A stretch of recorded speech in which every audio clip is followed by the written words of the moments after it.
Good evening, beautiful people. Good evening, good evening, good evening.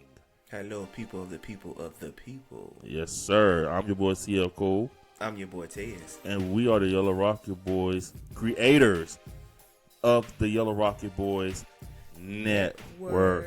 Ladies and gentlemen, we have a show for you on Friday Rundown. This is the week of September the 15th, 2025, ladies and gentlemen. We had a lot of interesting things that happened on wrestling this week. This past Raw was the go-home show for WrestlePalooza. NXT had their 10th homecoming from Full Sail University. We had a lot of returns and a lot of familiar faces showing up. And AEW did a 3-hour show, September to Remember. Yeah, he loved ECW. But September to Remember, 3-hour show, which was their go-home show for All Out. And, boy, it was a doozy. But, ladies and gentlemen, it was a doozy, bro. Wrestling was a doozy this week. I'm just talking about wrestling, period. It was a lot of content to devour over these past couple of days. I agree. Yeah, it was. It really was. So, ladies and gentlemen, let's get right to it, man. Ladies and gentlemen, Raw is from Springfield, Massachusetts, close to Cena's hometown. I think he went to college in Springfield, as he said in his promo. But, all right, so he did start off the show, and he just gave the rah-rah speech. He gave the hometown hero speech, talking about how he used to go to school around here and, you know, his dreams and stuff, and basically put over Brock Lesnar as he's somebody I've been against. He's one of my toughest opponents, and I'm going to need to be well and ready because I know he's coming for me at WrestlePalooza. I'm not going to lie. Lesnar hasn't really told us why he attacked Cena. Cena hasn't told us why Lesnar attacked Cena. And it's just, I don't know. It's like, I don't think everything needs a story, but with Cena's retirement tour, every match that he's been in, there's been a reason why things are happening. Whether it's Cena picking CM Punk because, you know, he wanted to get back at Punk for his pipe bomb days, or Orton trying to get at Cena, you know, because he was tired of Cena being a tyrant. Cody Rhodes going at Cena because he wanted his belt back and how he cheated him at WrestleMania. Every match, even the Logan Paul match, Logan Paul wanted to beat him to prove that he's not an outsider. Every Cena match has had a reason, and this Lesnar match is just... It's just because he's Lesnar and they fought before. Yeah, it's nothing going into it. Yeah, it's kind of like, I'm Brock Lesnar. I want a match. Here I am. Beast wants food.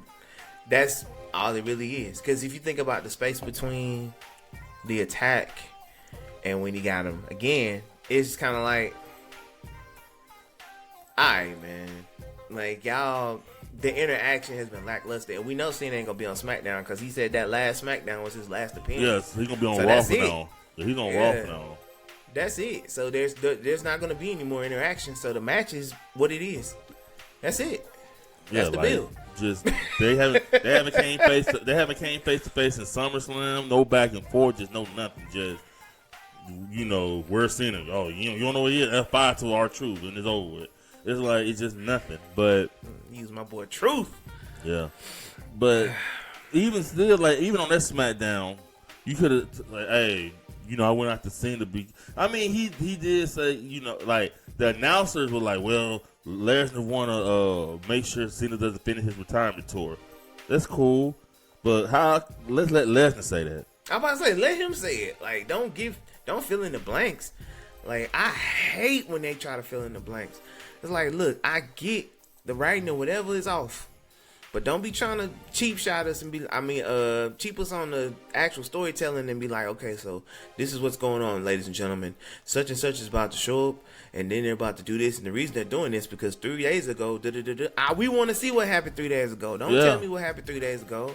Yeah. What's going on? Like, don't just fill in the blank like it's just one of them parts in the book where you just narrate and keep going. Yeah. But it's just like I'm pretty sure the match is going to be okay to an extent, but it's just like we do need some backstory. So they have to prove on that next time, man. Like we need something. I feel like it's going to be a little clunky. And the reason I say that is Brock been gone for what, over a year? For 2 years? Has it been 2 years yet? When the scandal started? Probably around because he was at WrestleMania in 2023. I think, was he in WrestleMania last year? No. So 2023 he was at WrestleMania because he fought Omos at WrestleMania, and then a little bit after. So about 2 years. Yep. All right. We ain't seen Brock in 2 years. Now, Brock and Cena the same age. Granted, Brock is way more in shape. Way more in shape. Yeah. So he'll probably be able to carry his end. But at the same time, that's 2 years of ring rust. And then you got Cena, who has been doing all right. You know, he been getting through it. But we all know Cena, and he admits he's not the same Cena he was. So we fighting a Cena that is years behind. Yeah. The other Cena from when they fought years ago. So it's like, you know, how is this gonna look matching up? Even if Brock is a step ahead, like, he can't make Cena look bad. Yeah. Especially if he gonna win. So somehow, some way, Cena gotta look like a boss in this match. Yeah. And I don't know, man, but we'll talk about that more on our prediction video, how we think the match is gonna go. But elsewhere on Raw, Lyra Valkyria defeated Roxanne Perez, and Bayley returns to help her against Judgment Day. And then, like, you see her clear the ring, you see her look at Lyra, and she give her like kind of like a aggressive face. But then she points at like Michael Cole or Wade Barrett or whoever, and she gets out the ring and starts hugging everybody. Like hugging Wade Barrett, hugging the ring announcer, hugging the cameraman, hugging the security guard, hugging fans, and like she goes up the ramp, and then, you know, that's the end of that segment. So, we don't get to the backstage segment yet because I ain't there yet. But just this segment, what do you think about it? They really gonna go with the schizophrenic, bro. I see. Yeah. They really gonna run with it. I don't know if I like this for Bayley. I mean, it's different, and it's different than anything she's ever played. I think she's gonna pull it off. You think so? Yep, I think she's gonna pull it off. I just don't want it to go nowhere. Like, if we doing this and she gonna have split personalities, let it go somewhere. Yeah. Like, let's not do all this and then she get up there and get stomped out by Becky again or whoever. Like, let's let it go somewhere and let's let her get to the top again, but ultimately become a better version of herself. Okay. But, you know, I have a feeling she gonna come out with the ponytail and all that again. Watch. I can see that. Also backstage, Stephanie Bakir and Io Sky signed the contract for WrestlePalooza, and then Asuka comes in. And tell you, you're not ready for Io, and you know, Stephanie like, we got a problem. Like, what's up? And then Asuka like, yeah, what's up? Yeah, my girl Kairi Sane, and you see Kairi Sane face like, I ain't say nothing with you. hey, you see how Kairi Sane, she did the whole. Like, bruh, they are. I like the fact that they're having characters and they're actually having fun with their characters now. Yeah. You can tell. You can tell Oscar's having fun with this. Oh yeah, she definitely having fun. And like I said, and then so that lead to a match between Kairi Sane and Stephanie later on in the night. But like I said, this whole title picture, I think it's about to be like, if you look at the stories and what's going on, and even when Rhea was like, you know, I think you want Io Sky's place. I think that's where this title's going. I think Io's about to win, and I think Asuka, Io, and them about to go like fight for their belt. I can see that. I think that's where they're going with that. And I can see Stephanie going on to like go against Lynch. You know what I'm saying? Something like that. That'd be nice. So, but that's what I see. You know, so, but yeah, on that segment, that's why I see. I just see Io Sky, Io Sky, Rhea, and Asuka in that mix for the belt. That's why I see that mix going. But anywho, let's talk about this CM Punk, AJ Lee, Seth Rollins, and Becky Lynch segment. Did you like this segment?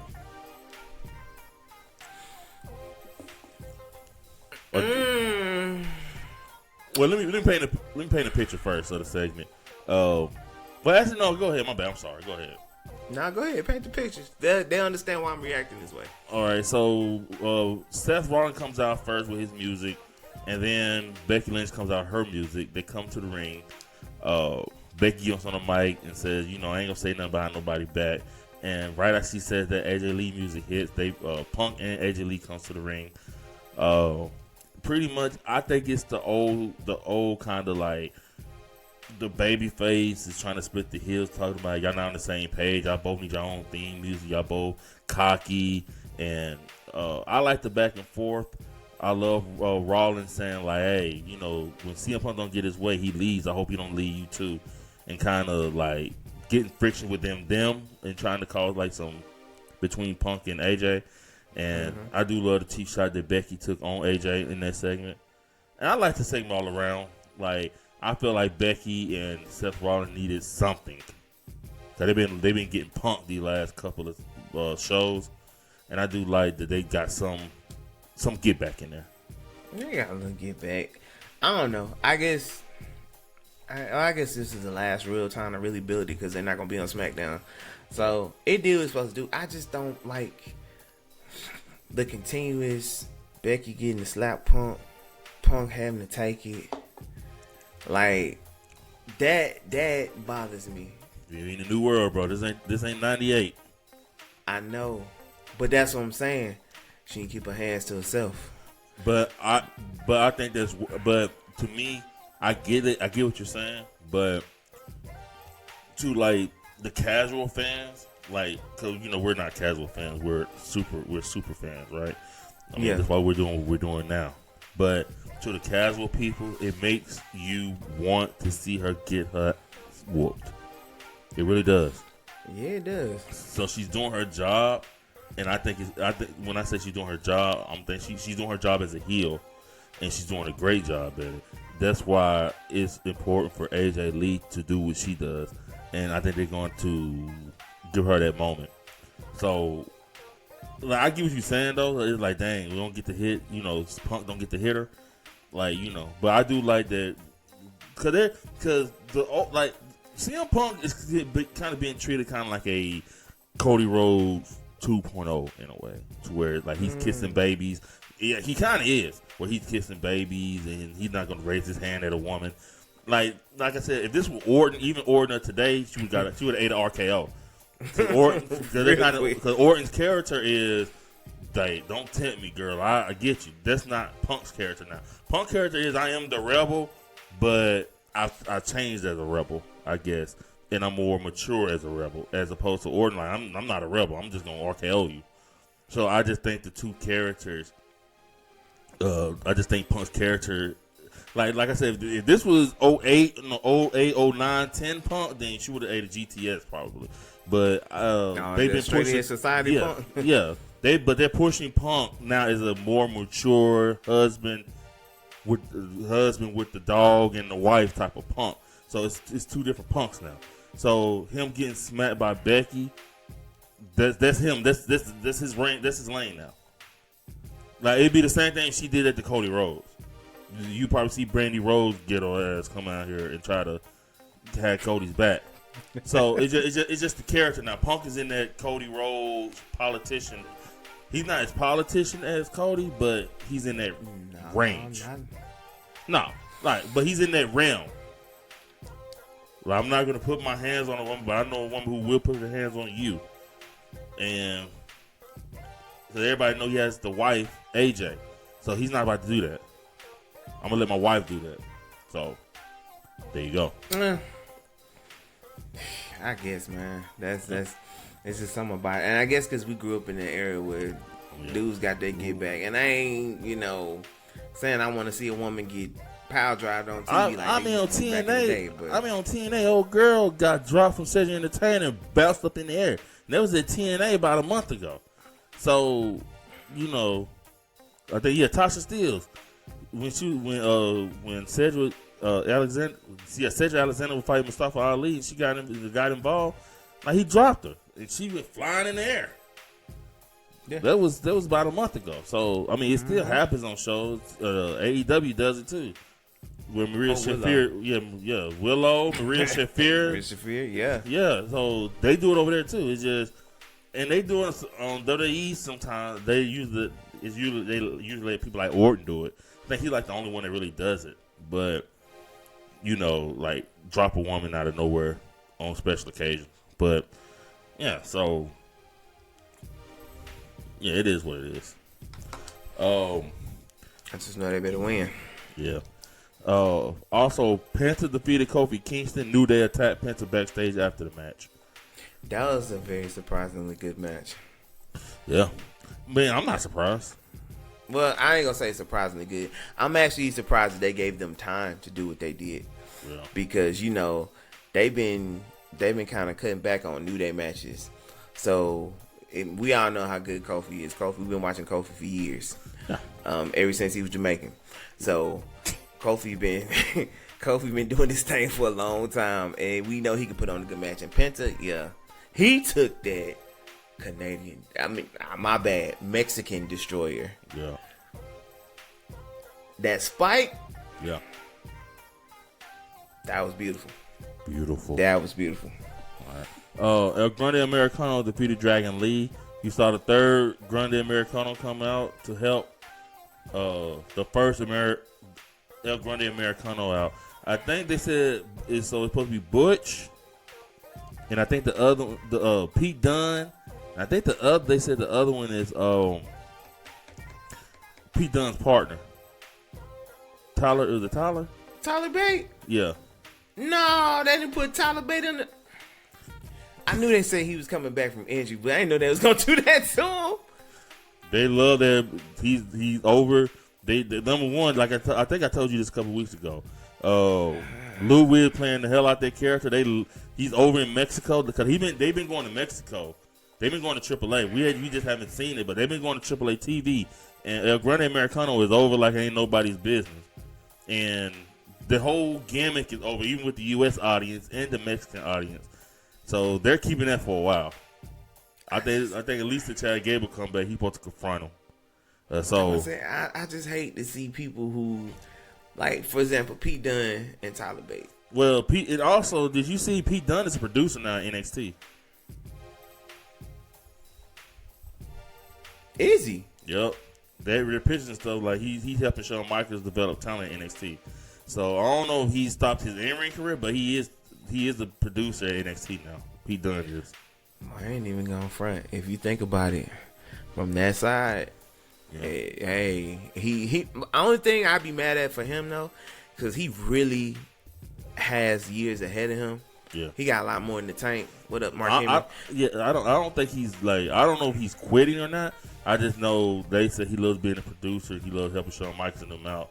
So he's doing that, and he's doing this Grande Americano stuff too. So, but yeah, I mean, they say Lil Noble. They say he's one of the producers of a match at Worlds Collide. So there you go. Okay. So yeah, look like Pete Dunne has a new career. So yeah, a producer. Get your paper, man. Yeah. So also Lyra hears Bayley screaming at herself backstage behind the door. Like she was talking to another person, which is her, obviously. But it looked like this Bayley is talking to Hugger Bayley, who's talking to Ding Dong Bayley. I don't know. I was trying to like hear it. And then Lyra walks in. Bayley just sitting on her phone like ain't nothing happened. And then, Bayley yells at her and tell her, like, what if I was getting undressed with her and tell her to leave? So now, you don't think she can pull this off? I think she's going to pull this off beautifully, bro. I think Bayley's about to pull this off beautifully. I mean, okay, I ain't say she couldn't pull it off. I just don't want it to just be empty. Like, let's not do all this and then it goes nowhere for her. Like, I want to see her really get somewhere. You know, I don't want her to get the Bray Wyatt treatment where, we let it flounder for too long so when she finally does win it don't matter. Yeah. Let's let it go somewhere. Okay. I got you. All right, so LA Knight and Jimmy Uso versus Bronson Reed and Braun Breaker. What you think about this match?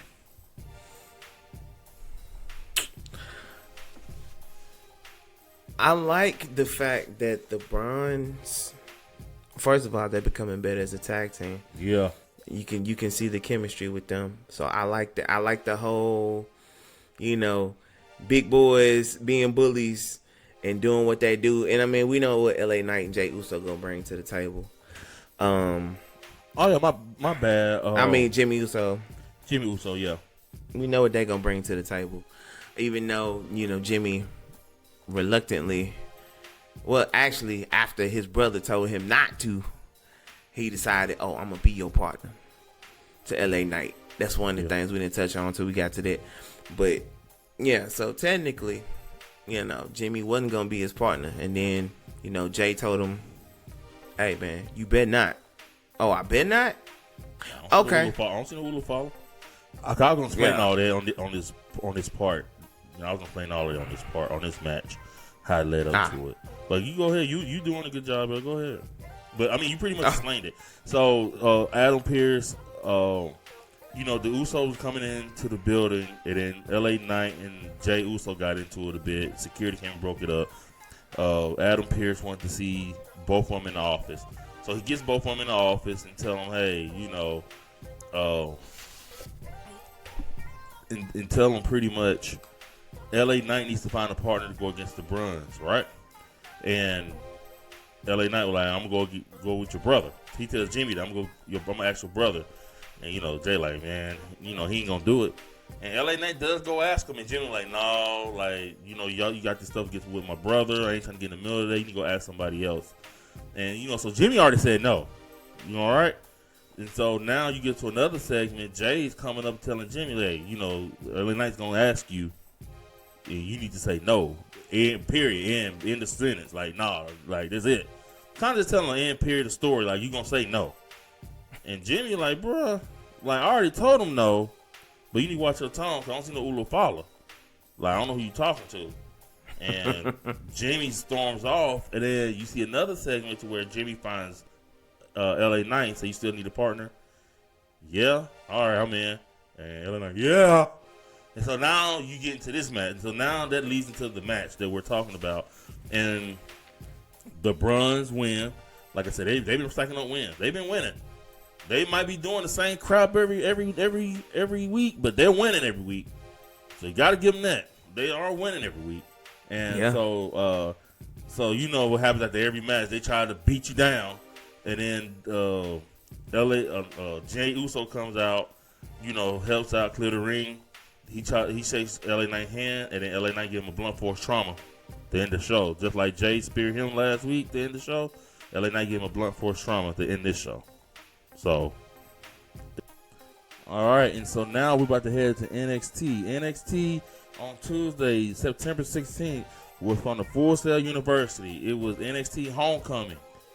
10 years of NXT. Boy. Almost hard to believe, right? Bro, I remember like first hearing about NXT. I wasn't even watching it hard. And I was like, man, it's the developmental. I looked at NXT like I looked at FCW back in the day. Yep. I was like, okay, it's something extra to watch if I feel like watching it. And then you actually watch it, and it's like, this show kind of dope. Yeah. Like, this show is kind of dope. And then when, he started bringing in the indie darlings, as people like to call them, that pretty much elevated to a whole nother level where NXT was like the must-see show.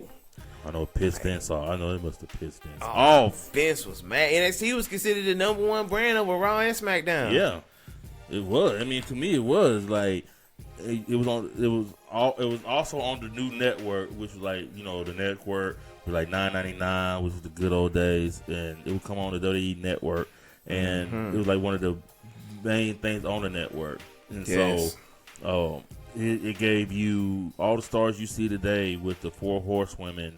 Even on WWE, AEW, it gave you all the stars that you see, most of them anyway. We were responsible for a lot of things. Like I said, especially this women's boom in wrestling, to me, started with NXT Gold, Black and Gold. So Black and Gold, baby. Yeah, you can thank Trips for that. One of the things that Trips contribute to the wrestling business. But speaking of Trips, Triple H and Shawn Michaels open the show. They come in, and Triple H comes in. He thanks everybody. for making NXT what it is. You know, giving the rah-rah speech. It's been 10 years. You know, look at what we built. This was the building for Cell University where it started, and you all should be proud. Thank you. And Shawn Michaels comes out, and he pretty much does the same thing. He's telling Triple H, "Yeah, we're gonna keep steering the ship straight, and we're gonna, you know, go into the future."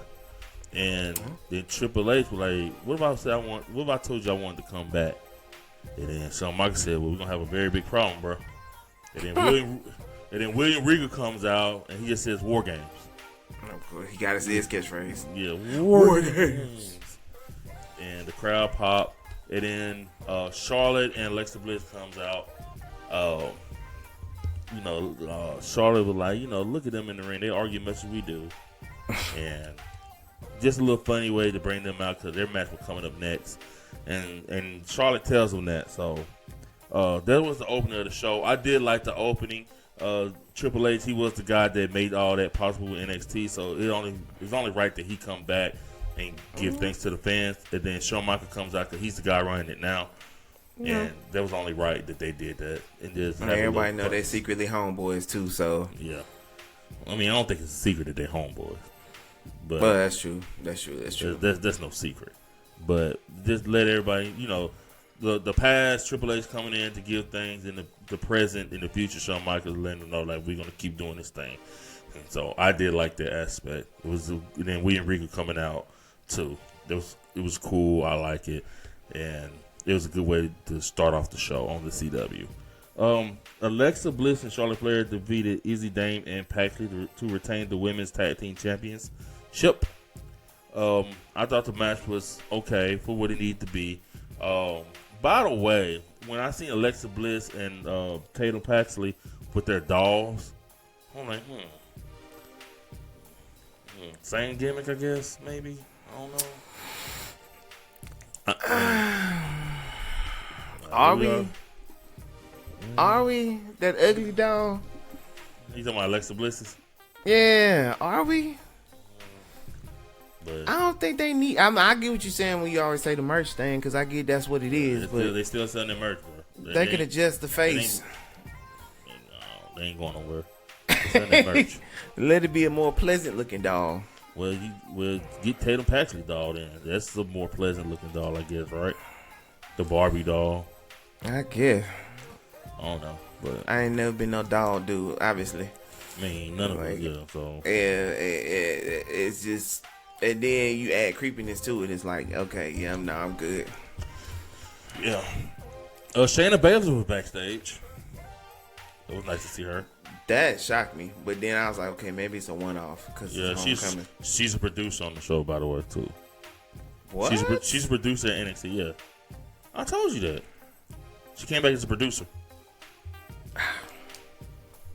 I think I missed that part. Yeah, she produces the women. Does the show? And then some matches. Yeah. Your boy Carmelo and Trick Williams defeated DIY with the help of The Miz. I didn't like the fact that The Miz had to help, but you know what? I love to see Trick and Melo get a victory. And I thought they were gonna turn each other mid-match. You remember, when Trick was behind him and he looked like he was about to turn on him, and even the crowd was like, ooh, and then he jumped over Carmelo. Mm-hmm. So I did like that aspect, but yeah, they defeated DIY with the help from The Miz. So that was a good match too. Yeah, that was a dope match. Which I expected it to be. Like, the 4 competitors in the ring was gonna give you a good match. So that's why I say The Miz interference really wasn't needed, but I guess it's gonna further the storyline. Yeah. And then Montez Ford interrupts Dark State's interview. How you feel about that one?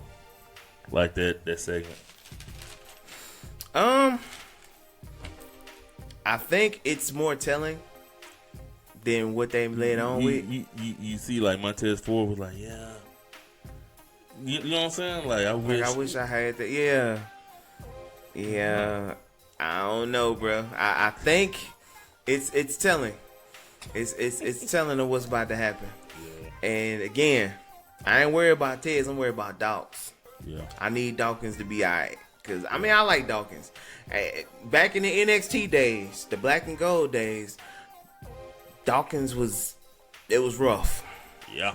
For those of you who watched it back in the day, when you saw Dawkins, you knew somebody was getting a W. I don't care if he fought. I don't care if he fought from everybody from Cassius Ono all the way over to Tozawa if he made a special guest appearance. Like the 205 Live people was about to beat Dawkins. Like it. That's wild.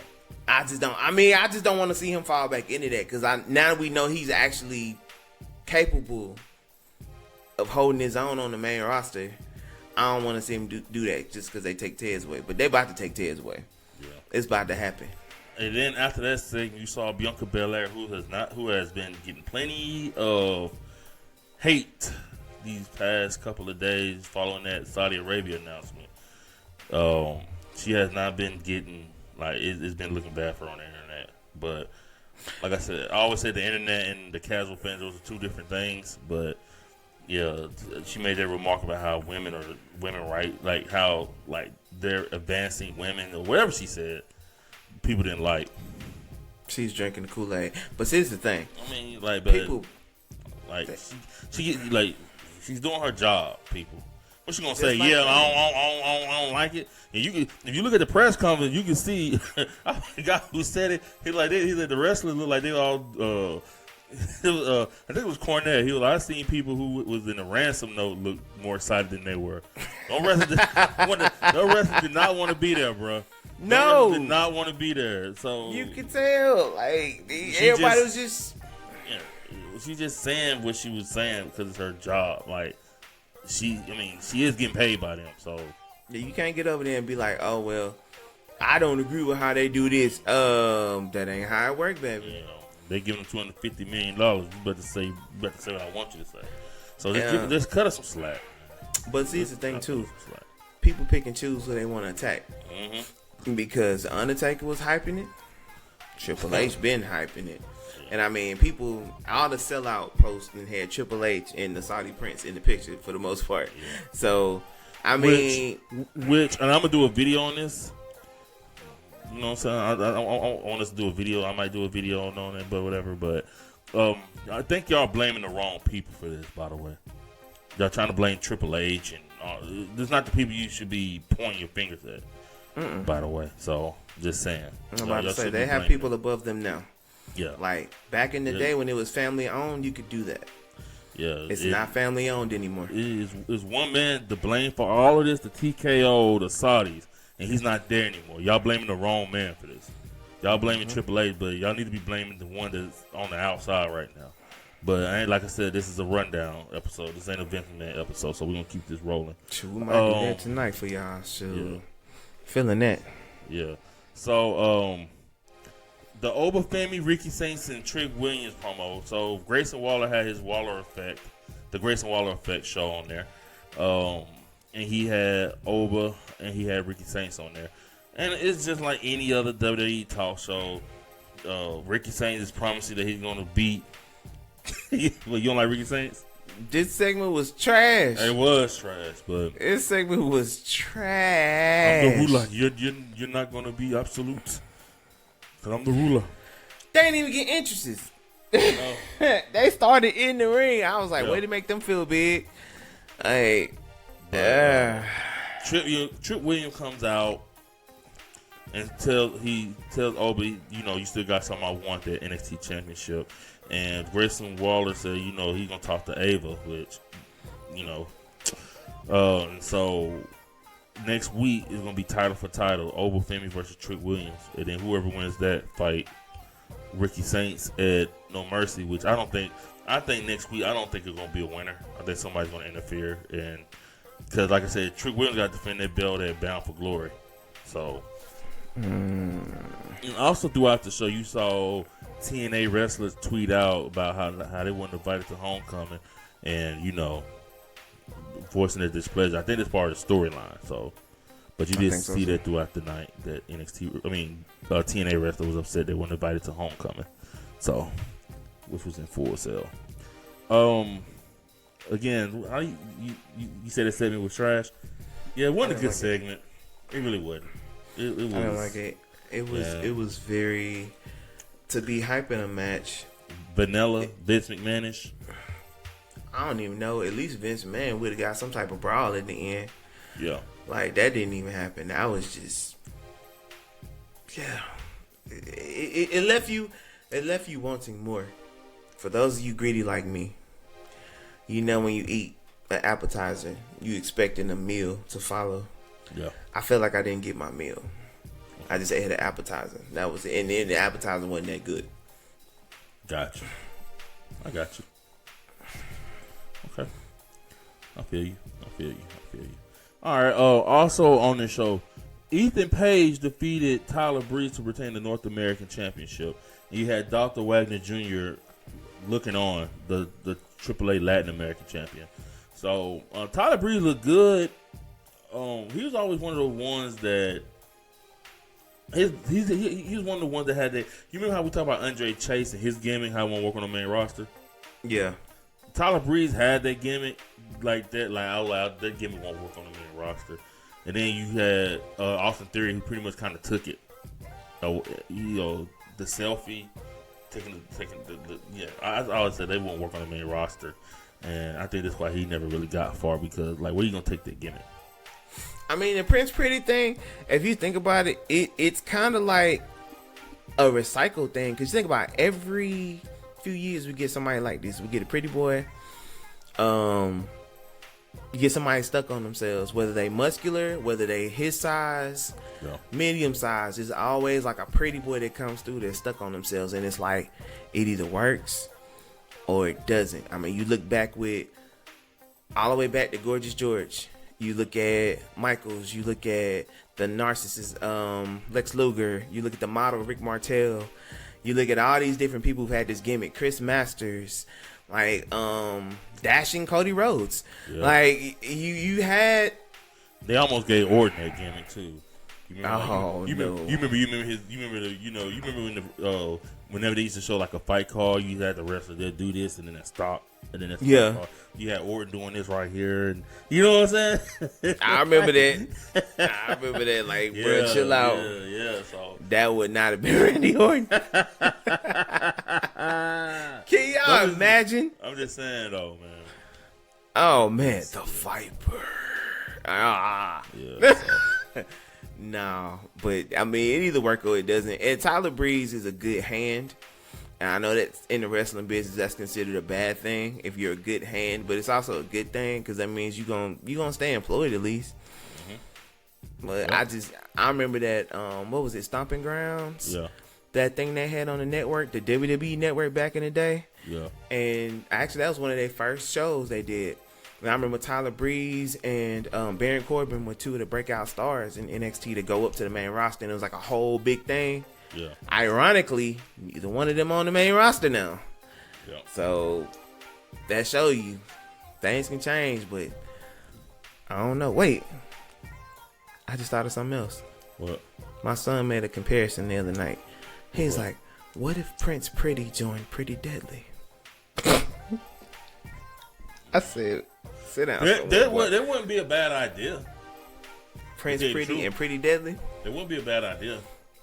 Let's see if this is just a one-off with Tyler Breeze or this is that wouldn't be a bad idea. It's a thought. That's the way to use him on the main roster. He had to lose the cell phone gimmick. Well, he could probably use that gimmick with them. So I don't know. We'll see. Also, Sami Zayn gave a pep talk to Javon Evans backstage, which I thought was pretty cool. Like, he compared himself to Evans, which I guess you didn't like that, did you? I did not. I mean, but I can see where he's coming from. Two small guys, I can see that. I can see his journey is not your journey, Sammy. You stop trying to rope him into your journey. You stay over there with your U.S. belt for right now before somebody take it off you. You leave Javon alone. Mm-hmm. His journey is not your journey. Gotcha. Also, Finn Balor drops Lexis King, which one thing I did notice on this show. I know it's Homecoming, and I know like NXT is supposed to be a separate world, which I don't think it really is from the main roster. But you notice the two heel teams, DIY and Finn Balor, doing babyface stuff on the show.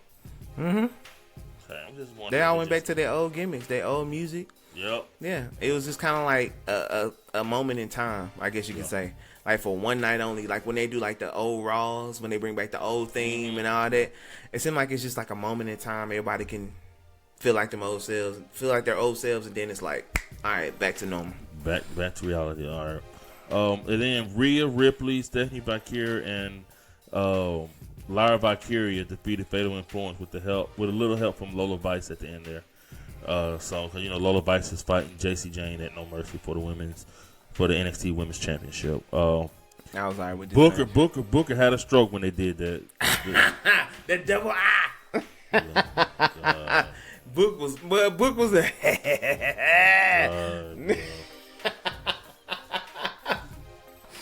Boy, that made Book's night, boy. I put the TV on mute. Boy, Dread popped off that man head. He was hype. Rhea Ripley and Stephanie couldn't take it. That boy get on your nerves like Sami Zayn get on mine, huh? Well, I don't know. I think that's a whole nother level with you. Yeah. But ladies and gentlemen, that was NXT from Full Sail. Before you close the book on that, yeah. Shout out to the glorious one, Bobby Roode. Oh yeah, he did make an appearance. Yeah. Shout out to Bobby Roode, who's an agent. If you notice under this regime, I mean, I guess it's always been like that with wrestlers. But you notice under this Triple H regime, a lot of wrestlers, are agents now. And I guess you can say that, but you just seen them a lot more, I guess.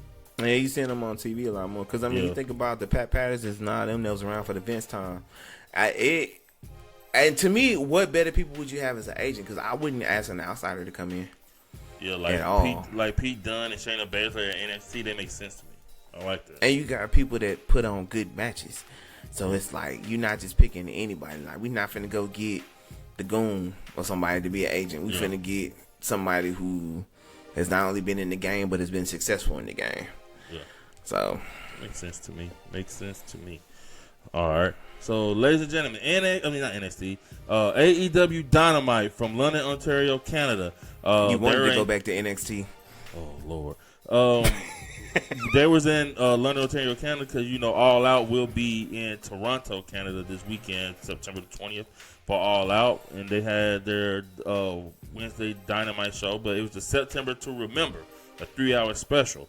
So, let's get into it. So, Adam Page and Kyle Fletcher signed a contract for their match at All Out.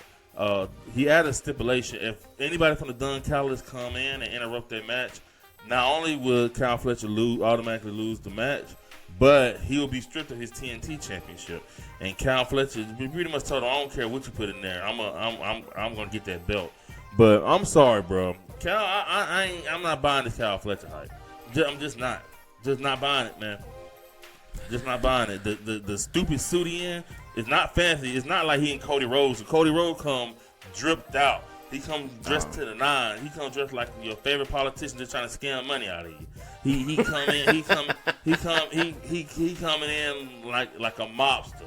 And Kyle Fletcher come in. And Kyle Fletcher come in like his mom made him put that suit on for an Easter speech on Sunday. Like I'm not buying it, man. I'm just not buying it. I'm not buying it. I don't buy Hangman. I don't like him as a champion. I don't buy Kyle Fletcher. I don't buy none of them, bro. None whatsoever. Oh, Hangman. I'm a veteran. Like, shut up. I'm not buying it. I'm not buying it.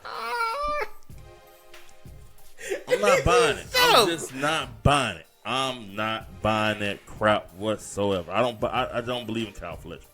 We all know you about to lose on Sunday. You dress like a public defender about to representing YN. I don't buy it. He's ripping Kyle Fletcher, boy. Dude. I mean, I don't buy him either. He remind me of Jeffrey's son off of Fresh Prince. I don't know if y'all remember that episode with Jeffrey's son showed up. I ain't Put a buying picture of them side by side, man. It's just not. Dang, I ain't buying that crap. This People is the match next you want me to Orton. buy. This is your championship match. You want me to buy that? Really? No. That ain't making me buy nothing. Again, I would rather, and y'all already gave us a taste. I would rather see the Hurt Syndicate and Ricochet Squad, the MFTs. I'd rather see them in the main event versus this. Cause I think the main event is gonna be Edge and Christian going to get FTR because they are in Toronto. That's gonna be your main. That's event. right. But That's right. I'm just not buying. I'm just not buying this championship match. I'm just not buying. I'm not either. I don't buy the wrestlers. Like they need an MJF. Boy, they missing Swerve, Omega, Ospreay. They missing them ones bad. So this ain't it. This ain't it. This they trying to not make it. They trying so hard to push him to the moon. And this is not it. Just get him the hell off the TV. I ain't buying it. In the world. They talking about he the next Orton. Where? Well, what Orton? Like everybody that got a haircut like that is not Orton. Yeah, no, that's not Orton, bro. That's Borton with a B. That ain't Orton. I can tell you that right now. He ain't even the old Orton. He used to come out and do this. With the he ain't even OVW Orton used to wear baggy shirts and had a little long hair looking like a bum. He ain't even that Orton. He ain't. I ain't buying it, bro. But I ain't either, man. And Hangman, okay. Hangman was part of the Elite. Everybody knows the story for who that's been paying attention and following. So Hangman is probably always gonna have a high role in this company because again, Cornette jokingly calls them all friends wrestling, but let's just be real. They're gonna make sure their friends stay where they need to stay. But Hangman Adam Page, to me, his gimmick, I don't know if it's the fact that he changed it up so much to where it's just kind of like, eh. But when he first did it, when AEW first came around, it was like, all right, let's see where this goes. But I don't know if it's the booking or what. But it's like this role he's trying to play. So the role that Hangman's trying to play is, I remember I was here at AEW 5 years ago, and I was you. He's trying to play the role like if, let's say Cody Rhodes was talking to, let's say Cody Rhodes had that belt, right? And he's talking to Carmelo Hayes. That's what Hangman's trying to talk to about Kyle Fletcher. But you're not even a veteran like that. Like, because you're not that good to me, and you're not a veteran like that. So like, I can see if like Cody Rhodes was talking to Carmelo Hayes, like, I remember I was you. You're like, oh, I do remember that. That was 2011. That's a veteran. He's a veteran. He's a veteran. And Hangman's trying to paint himself as a veteran. And, I mean, you've been in the company longer than Kyle Fletcher, okay, but, dog, you're not there yet with me. Yeah, we don't believe you. Like, you're not, no. So, that's why I think this match falls off. But, like, And y'all have to look at it from the angle of, you got to look at it through the lens of an AEW fan, okay? We're talking, when you come out and say, I'm a veteran, and the company only been around for 5 years, granted, we know they've been wrestling longer than that, but we're looking at it through the lens of AEW. The story you're trying to tell and what you're trying to convey to the fans, it's not breathing life into the storyline like you want it to. Because... Get these cornballs off my TV. That's all I'm saying. Yeah, it's not. Like, even with the Swerve thing, when he set Swerve's house on fire, and I was like, all right, man, I'm going to be real with you. I would buy Swerve being a killer on the street before Hangman Page. Like, they tried their hardest to paint him as a killer, as a rabid whatever, but... Just, and I bought that because even though Hangman ain't a killer, I can still see they bought it because, remember, he hated Hangman. I mean, he hated Swerve so much. I can see somebody in a fit of rage doing that kind of bull crap. So I bought that. That's whatever. House on fire. Yeah, that's whatever. But this what about the hardcore drinking blood and all that? I could buy that. Like, you don't have to be a big badass to do dumb shit like that. So I get it. But that's a shirt. You don't have to be a big badass to do dumb shit. I'm just saying. But It's just I'm just not buying him, and I'm definitely ain't buying Cal Fletcher. I'm definitely ain't buying Cal Fletcher. So yeah, this is a week. Yeah. This is a week main event, y'all. Yeah. So also on AEW, Moxley defeated Roger Strong by submission. AEW showed hype videos for Moxley versus Allen and MJF versus Briscoe, which I thought were two pretty decent hype videos. At least they doing that. Brian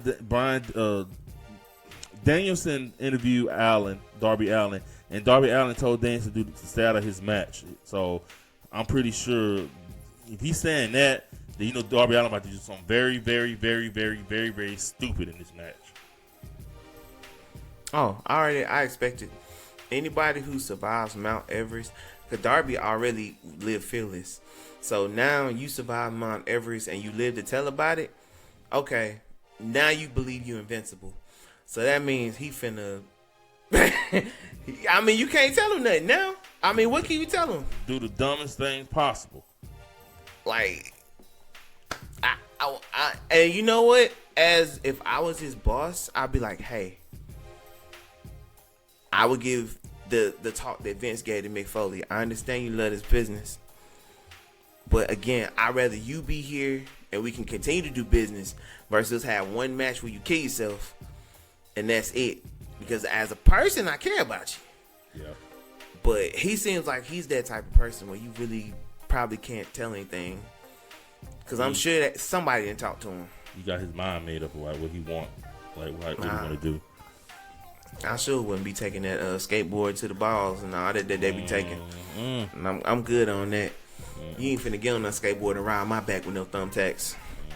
No, sir. All right. And then Bobby Lashley defeated Liona by referee stoppage. He put that boy to sleep. You better tell him like it is. That's referee stoppage. Yeah. So that MMA time, we do have pro wrestling fans watch it. But yeah, he choked him out pretty much. He put that boy to sleep. I do this. Dude, God dang, you see what MVP punch Ricochet? What? God dang. I was like, MVP laying in. What Ricochet do to him backstage? Ricochet, I don't know. He sold it though, and then threw him into the barricade. Like, they killed that man. Hey, when he came through and stomped him in the head, I was like, dang! All you saw was his bald head. man, MVP came color. Wow. Even Taz was like, he's laying in the Ricochet. Oh yeah, hey, I know I be joking on Hook, but shout out to Hook, man. Hey, I ain't know what you be doing, bro. I see you though. I see you, Hook. He went to a fashion show this week. You know who he dating? I ain't know who he was dating. I see you, boy. Okay, my bad, bro. You good with me? You good with me, bro? My bad. I'm sorry. You changed the theme song still, but tell your future. Well, I don't know what he gonna be to you yet, but you tell him he need to help you get in the studio. Somebody need to get y'all in the studio. Y'all need to do a new track. ASAP. But you'll see her Syndicate versus MFT on Temu, and All Out. So and Ricochet. But you see, he came out with the Samoan gear and everything. I was like, look at him. Yeah. They said Samoan lineage did it. I was like, boy, if y'all ain't. All right, man. So we're gonna talk about this FTR and Cope segment, the Cope and Cage segment. I love. Pretty much they was in the ring hyping up the match, and FTR pretty much said we're the greatest tag team ever. You know, we had fights with Enzo and Cass. Who else they put over? They put over Enzo and Cass, the Briscoes. They put over a lot of tag teams. But they put over a lot of tag teams. They put over a lot. Yeah. And so, they told Edge and Christian, like, y'all mediocre. They're not even a good tag team like that. And they couldn't touch each other. It was like $100,000 they touched each other. And Stokely like, if you touch me, it's $500,000. And so they just beat up the securities. They had like a little brawl and they beat up the security because they couldn't touch each other, which I thought was like, okay, I guess. Like, I don't know who worse, them or Jordan Grace being these security guards. I'm not even about to be security no more. I'm about to say, they stomped security hours last week. If I'm security, if I want security, I'm like, all right. If I'm going out with a nightstick. Let one of them touch me. And y'all ain't finna use me as no punching bag. Nope, knocking you out. So, but that was that segment. But I do want to talk about that match because that match is rumored to be the main event because it's Edge and Christian, which they're from Toronto, is their back. They're gonna be Edge and Christian again and Canada. You know, so and they're going to get FTR. I thought that match should have been for the tag team championship. Imagine Edge and Christian winning them tag team championship in Canada again, but I guess not because they held, which I'll talk about after this. But they held qualifying matches for a four-way tag team match to go against Bandito at All Out, and so they just not ready to lift them titles off of them yet.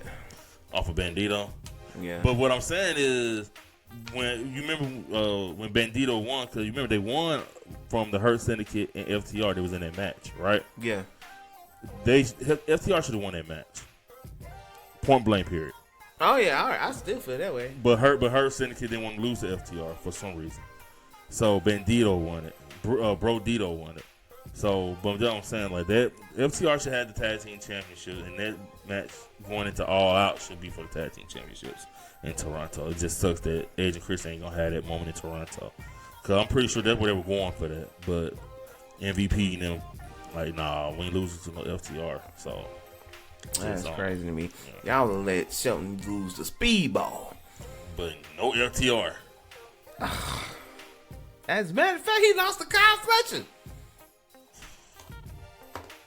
I just thought about that. He lost to Kyle Fletcher 1-on-1. That's your boy. And he lost to Ricochet last week too, didn't he? Mm-hmm. Shelton be taking all the L's, but Bobby like, let me tell you right now. Yeah. Bobby ain't about to take him. Nah, Bobby like, nah. They need to add a new member, let him take it. They really do. They need to call. Well, nah, Cedric, he happy where he at. He like, I ain't mess with y'all. I knew Cedric was. Remember TNA? I mean, not TNA. Yeah, you remember Big Swole, his wife, like aired out AEW. That's I knew true. I knew he wasn't going over there. I forgot about that time. I knew he wasn't going over there. Yep. Nah, never mind. Yep, his wife hated AEW, and he didn't like the way AEW treated his wife. So I knew he wasn't going over there. I knew. Yeah, I don't blame him. Yeah, you do my wife dirty, man. I can't rock with you. Yeah. So, all right. Elsewhere on the show, the Young Bucks defeated Bang Bang Gang to qualify for the four-way tag team match at All In. You see, they got the little money bag. They paid the people to put extra pyro. Hey, and I think it was like Nick was like, "Hey, bro, we running out, bro. Like, you can't be spending all this $500,000." First of all, so y'all were broke. I know y'all not like the A&R. I mean, I know y'all not the EVPs anymore. But you mean to tell me wrestlers are broke? That you couldn't have done that before that match last week? That Moxley gave y'all that money? Like. That's what they're making it sound like. Like, I could see if y'all lost the positions and then y'all got fined and then y'all had to pay a whole bunch of extra money and they took a lot out of y'all accounts. Yeah. But the fact that you went from up here to nothing, just like that. How much Tony Khan paying y'all? Man, what? Like, y'all. You remember when Baron Corbin went broke? He explained it like, I put all my money into these stocks and, you know, and then, like, they took everything. Mm-hmm. He explained why he was broke. You know what I'm saying? Like, every time I get paid, they take it out. Like, okay, you can explain that, but I'm just saying. Homeless Corbin, boy, that gimmick.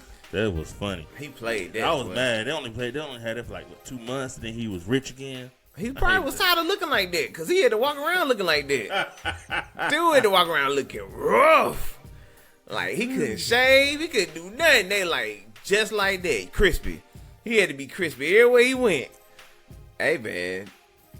I get tired of that, too. All right. Dorada defeated Mercedes' boyfriend to qualify for the triple threat match at All In for the Unified Championship. So man, he will always be there first. Is Okada versus Takashita? What is his name? I hate saying his name. But he's adding to the 3-way for that match for the 3 belts at All Out. So there you go. I still call him taking shit up from MJF. Yeah, take a shit. Your girl Queen Aminata lost again in a no holds barred match against the Spider Woman. You alright? They do the Queen so dirty on TV. She got beat down this match. It was a good match. It was a good match. They beat the crap out of each other, but god dang, boy. Hey, that Spider Woman though, that walk when she hit that walk, yeah, I'm like, okay. I still don't like the fact that she beat the Queen though. I need them to do something with the Queen, man. She alright. She don't ring up on her. You know, she be alright. I don't feel the honor on Dynamite. All right, and then Tony Storm appeared before that match, and then Statlander and Jamie Hayter came out to confront Storm and tell us why they're going to win that match.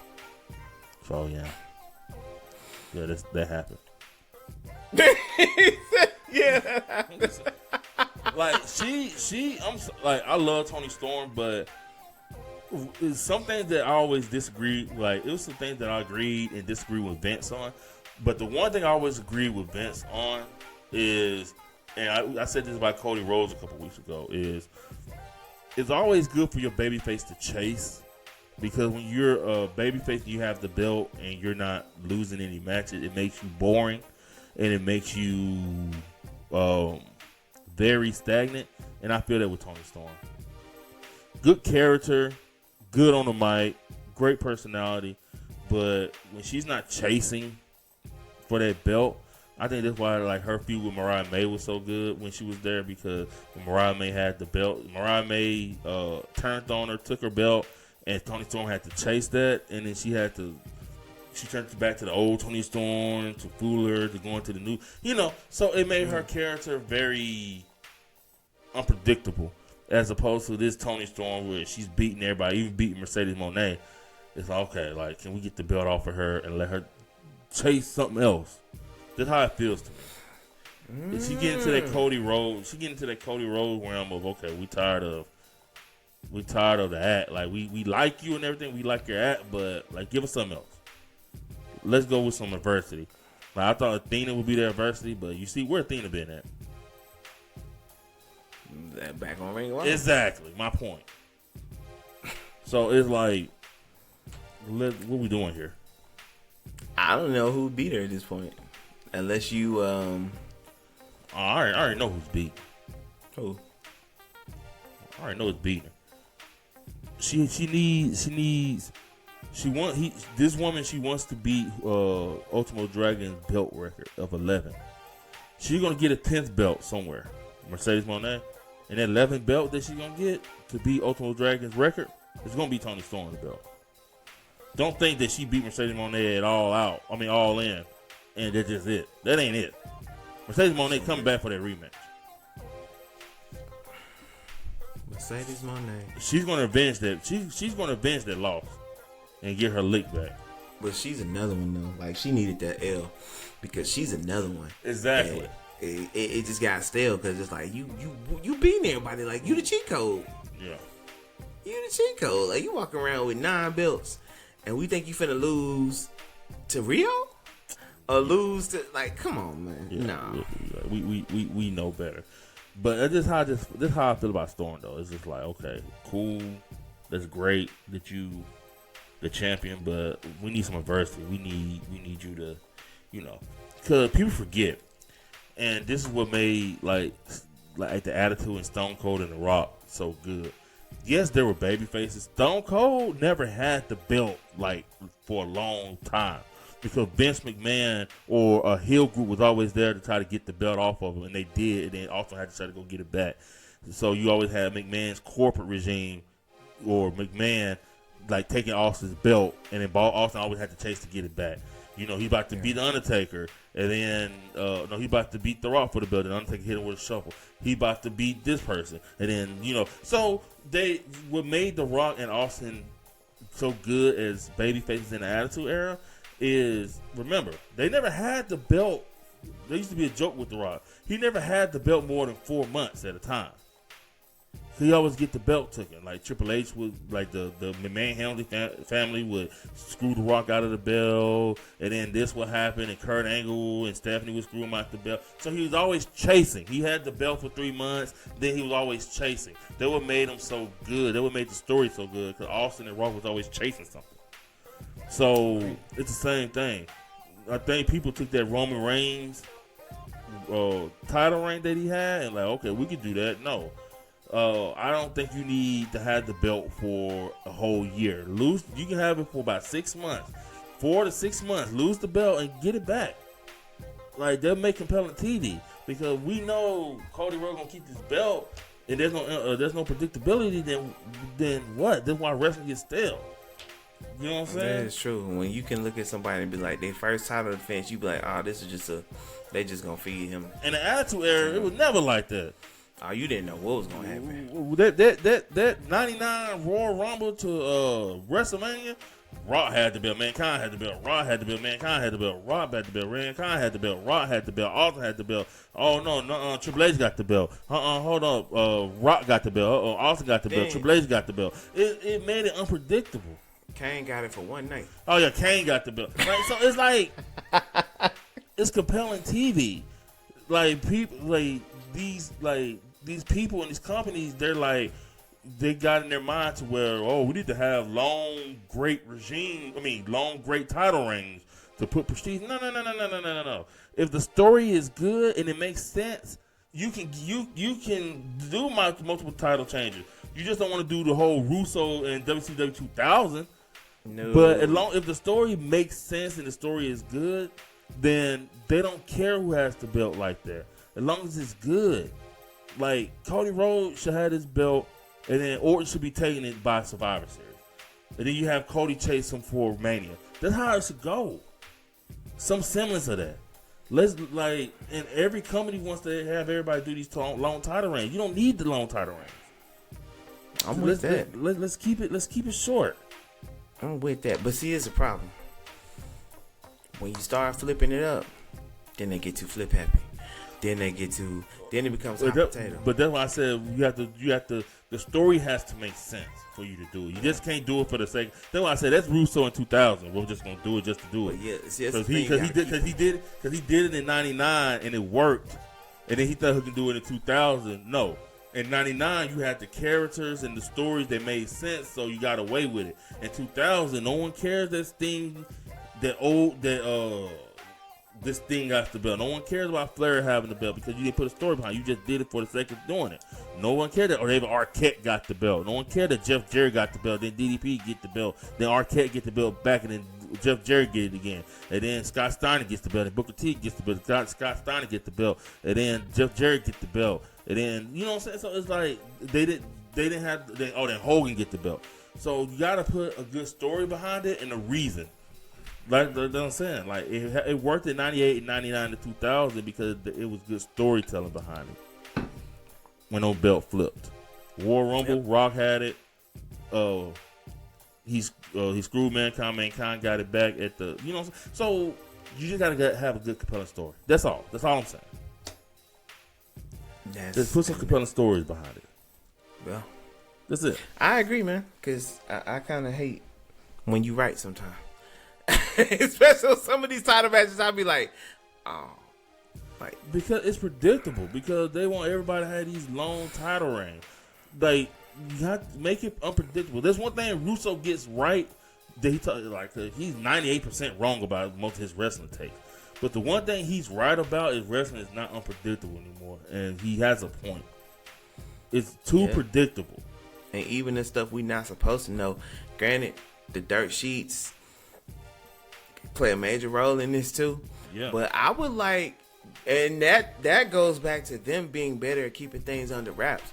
I would rather them get to a point to where they kept a lot of surprises under wraps. Yeah. Like, it's cool to get a spoiler every once in a while because we used to get spoilers back in the day. But I wish they would go back to not even telling the wrestlers, because you know, in every company there's a rat. Somebody telling the Gertzy, somebody talking to Fightful, somebody talking to somebody. Yeah. So just keep it on the hush. Like when people didn't, a lot of people said they didn't even know Punk was Cody there. was there that night, or Punk was there. Yep. It's like, wait, what? And then kept him in a separate trailer. Kept him in. Lesnar. Yeah, it's like Yeah. keep him out. Just don't let him say nothing. Don't let him be spotted, because a lot of times stuff be ruined when they go work out at the gym. They be like, such and such is spotted at the gym. Like that day when The Rock came back, they was like, oh, Rock spotted in such and such, seen at the gym. Like, oh, okay, so we know The Rock gonna be in there tonight. Like, you gotta be careful. That's where kayfabe was such an important factor, because you didn't have as many leaks because people were required to live the gimmick. There was no posting on social media. There was no all this stuff. Oh, I'm at the airport. Where he at the airport at? He in New York. Ain't the pay-per-view in New York tonight? You just giving it away. Yeah. Like, Yeah. But, I don't know. I do miss the surprises sometimes. I do. Yeah. Cause that especially as a kid, it's like you get all excited. You hear that music hit. Like, oh, they back. Man, memories, yeah. Yeah. All right. So we're gonna talk about Kyle Fletcher put Heyman through a table. They had a match. Which I don't get into later on, when Josh Alexander and Hechicero defeated Top Flight to qualify for the tag team ladder match at All Out. After that match, chaos ensued. The Don Callis family started like trying to jump him, and then Hangman comes out to help, and your boy put Randy Orton, I guess, put Hangman through a table. The fake Orton. He didn't put him through a table in an interesting way. No, it's the same. It's the same way he did Omega. And Omega started shaking and spitting up blood. It's the same thing. Like A regular table spot, and we posted y'all just had two women come out here and beat the living crap out of each other on the same show, but that's supposed to make us like do that. It's even worse. You No. had two women beat the crap out of each other the week before. At the pay-per-view, Willow, Yeah. girl had that street fight, man. But this is supposed to be it. This is what I'm supposed to be shocked by. Exactly. That's what I'm saying. Like, just It's like they put emphasis on the wrong thing. They put emphasis on the right thing at the wrong time. Let's just say that. that table. like- If you wanted me to care about it, you should have put some gasoline on that table and burnt that mug up. Then put it through the table. Then I'm like, oh god dang, you gotta kill Hangman. But see, that's the problem with doing so many extreme things in your company. It's like working for ECW back in the day. Yeah. Everybody was so all over the place, jumping off of balconies and all kind of stuff like that. You had to get the shock factor. You had to do something crazy, or your story had to be that compelling. Like with Tommy Dreamer and Raven and all, it had to be that compelling when they were wrapped up in it to where they didn't care. Yeah. But to get that shock factor that AEW looks for, it reminds me of the old ECW. Like, y'all have done so much crazy stuff, and sometimes, like you said, on the same night, that by the time you get to your spot that's supposed to matter, it's like a flea landed on your arm. Oh, my bad. Like, oh, that was it? Yeah. That's supposed to take him out? Yeah. Like, it just, again, I don't believe you, bro. And then you do it in a horrible suit too. So I definitely don't believe you. A horrible suit with a horrible suplex. Your presentation is everything. You want to know why Cody is the man in wrestling today and he's the most popular, one of the most popular? Because he looks the part. Remember what JBL used to say? He used to repeat himself all the time. Probably one of the reasons I don't forget it. If you took a sports entertainer or professional wrestler and you built them from the ground up, it would be Randy Orton. I remember he used to say that on commentary all the time on SmackDown. Yep. And when you said that, it brought that back, because it's like, you know what? Yeah. Because he has it. Yeah. Kyle Fletcher. No. Not right now anyway. Especially not with Don Callis. I just don't see it. All right. So Jet Speed defeated Sabian Kill Switch to go to All Out for that tag team match I'm telling you about. So far it's gonna be Brodito going against the Bucks, going against Jet Speed. So there's three teams. And then you got Josh Alexander and Hechicero. There's 4 teams. So it's gonna be a ladder match for the tag team championships. And you got those 4 teams at All Out. That match ended because Sabian like smacked Kill Switch in the face. And then when Sabian went in for the tag, Kill Switch jumped down from the ring and like, yeah, no, do it yourself. And so they lost that match. Big Bill question is Eddie Kingston will be at All Out. So you know what that means. Eddie Kingston's going to be at All Out. Yeah, Bill, he was talking smack last week online about that. Yep. And everybody was like, Yeah, he started talking about Kingston. Yeah. And he's been cleared. So, no, yeah. He's coming. Riho defeated a girl named Robin. Honestly, like a girl named Robin. That is all she is. Robyn. That's all I can tell you about it. Somebody's gonna be like, man, she was on Collision. You know, like I watched Collision. I remember. I think Robin was on Dynamite before. She lost, but I think I remember her on Dynamite before. Yeah. And then after the match, Riho went over there to point at Mercedes Moné, and then Robin held her leg, and then Mercedes came in, gave her a cold breaker, and that was it. Yeah, that's gonna be great. And so then, like I said, Alexander and Hechicero defeated Top Flight to qualify for the tag team ladder match at All Out. So I have a question for you before we get off of here. Which show are you watching? WrestlePalooza or All Out? After all the shows, all the hype, all the build up, what are we going for, baby? WrestlePalooza or we going for All Out? What we watching? Man, I'm already in the seat for WrestlePalooza. I jumped in the seat while you was asking that question. When you asked where we were going, I'm waiting for popcorn to come. I'm already here. WrestlePalooza. WrestlePalooza. Yeah. I ain't gonna lie to you. See nothing on that. Ain't gonna lie to you. It's WrestlePalooza and it ain't even close. Especially since I gotta spend money. Like, I feel sorry for the people who don't have ESPN. Which, if y'all have Disney, I don't know why people are forgetting this. If you have Disney Plus, it comes with that app. But I'm not paying. I don't even know how much it is. $50, $60? It might be even more. I think it's around the same price that they charge for pay-per-view anyway. All right, so I'm not paying $50 for AEW unless, again, it had that same spark that I don't know how they're going to capture it again that they had when they first started, when everybody was excited. Oh, yeah. Remember them days. Remember, we bought the first, what was it, All In? We bought the first All In. We bought the one where they merged with Japan. We didn't buy, we went to the movie theater to see the first Forbidden Door. Yep. It's like, there was a spark there because, again, it still felt new, it felt fresh. Now, the state that it's in, you want me to spend $50 when I could go over here and watch a show that's going to be a way better show. Yeah. It's got way more compelling storylines. Yeah. And it's free. Yeah. Because it's already coming with an app that I already have. I'm good. I'm at WrestlePalooza. Okay. And so am I. So am I. And WrestlePalooza, here we go.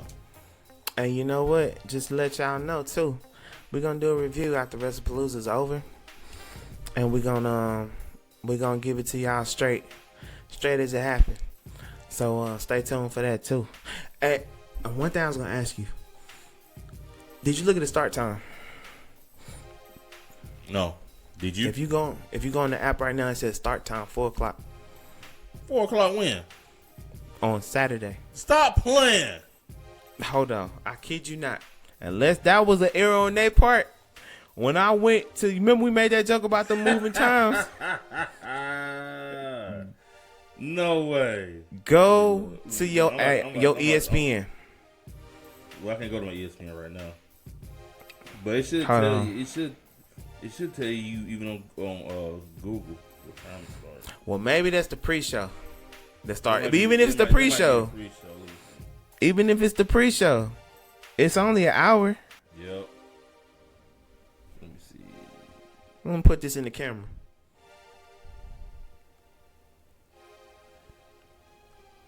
I still can't really see it. You can't see it.